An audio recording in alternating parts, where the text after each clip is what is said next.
देखिए, मुख्यमंत्री भजनलाल शर्मा का दिल्ली का दौरा है। भाजपा मुख्यालय पहुंचे हैं मुख्यमंत्री भजनलाल शर्मा।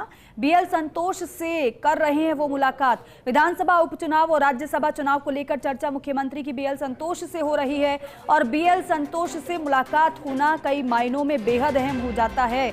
मुख्यमंत्री भजनलाल शर्मा का दिल्ली का दौरा है। भाजपा मुख्यालय पहुंच गए हैं मुख्यमंत्री भजनलाल शर्मा और ये उस समय की तस्वीरें जब मुख्यमंत्री पहुंचे थे भाजपा मुख्यालय दिल्ली में। इस वक्त मुख्यमंत्री की मौजूदगी, भजनलाल शर्मा बीएल संतोष से मुलाकात कर रहे हैं। विधानसभा उपचुनाव होना है, राज्यसभा चुनाव होना है, इसको लेकर चर्चा मुख्यमंत्री की बीएल संतोष से हो रही है। इसके अलावा भी कई और विषय होंगे इस मुलाकात में जिन पर चर्चा होगी, लेकिन मुख्य तौर पर आप ये समझिए कि विधानसभा उपचुनाव जो होने हैं, जिन 5 सीटों समेत अभी हाल ही में सलूम्बर सीट पे जिस तरीके से विधायक अमृतलाल मीणा का निधन हुआ, उस सीट पर भी उपचुनाव होगा। हालांकि उसकी तारीख कब तक आती है इस पर नजर, लेकिन फिलहाल जो 5 सीटों पर उपचुनाव होना है, विधानसभा उपचुनाव और राज्यसभा चुनाव को लेकर चर्चा मुख्यमंत्री की बीएल संतोष से हो रही है। कहां से किस प्रत्याशी को उतारना है, किस स्ट्रैटेजी के हिसाब से उतारना है, क्या रणनीति रहने वाली है, क्योंकि प्रभारियों की तो नियुक्ति लगातार पार्टी की तरफ से की जाती रही है, जिम्मेदारियां भी तय की जाती रही हैं, लेकिन कहां से कौन सा प्रत्याशी मैदान में होगा, कितनी रणनीति बदलने की जरूरत है, क्योंकि ये जो सीटें हैं वो पार्टी ने लूज जरूर की थी, हारी जरूर थी, लेकिन इसे जीतना है। लेकिन जीतेंगे कैसे, किस रणनीति के हिसाब से, कौन सा ऐसे कैंडिडेट हो जो विनिंग कैंडिडेट हो, जो जीत का मादा रखता है, जिसकी सिचुएशन अच्छी है, लोगों के बीच पकड़ अच्छी है और जो जनाधार वाला भी हो।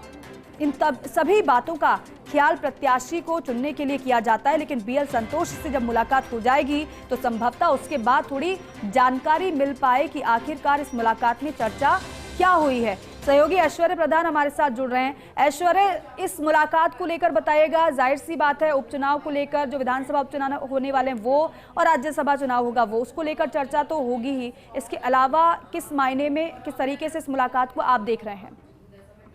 देखिए, ये जो मुलाकात है, इस मुलाकात का उद्देश्य है संगठनात्मक चीजों को लेकर बातचीत करना।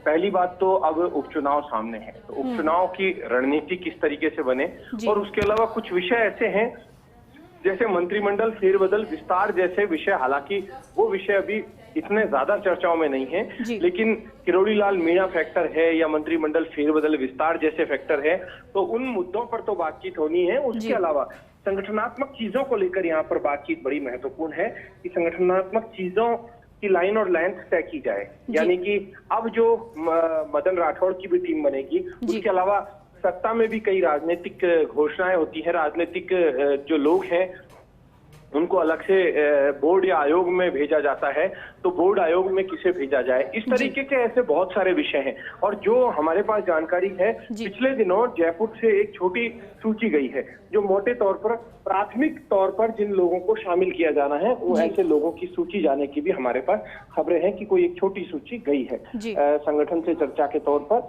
या दूसरे लिहाज से देखा जाए तो संगठन ने मांगी हो। तो उन सारे विषयों को लेकर यहाँ पर चर्चा होनी है। ये जो चर्चा है ये इसलिए महत्वपूर्ण हो जाती है कि अब उपचुनाव में ज्यादा वक्त नहीं रह गया है।